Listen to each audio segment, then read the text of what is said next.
10টা 34 বাজে গেছে, 30 40 বাজে গেছে। কিছু মানুষের এই পরিমাণ অস্থিরতা। এই মিয়া, টাইম টেবিল ঠিক রাখো না। কইলা 10:30টায় জানাজা, 10টা মিনিট ওভার হয়ে গেছে, কতক্ষণ খাড় করায় রাখবা? মানে উনি ব্যস্ত, ওনার এই 10 মিনিট সময় নাই। আল্লাহর কসম বন্ধু, এই মানুষটাও এরকম ব্যস্তই ছিল।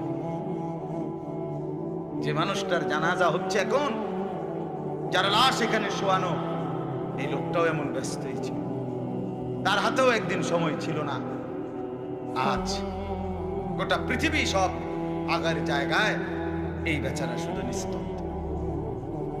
চোখের সামনের জলজ্জান্ত মানুষটা স্তব্ধ। আর হাত নড়ে না, পাও নড়ে না, আর চোখ নড়ে না, জিহ্বা নড়ে। এজন্য দুনিয়ার এই ব্যস্ততার ভিতর দিয়ে আমরা যদি মনে করি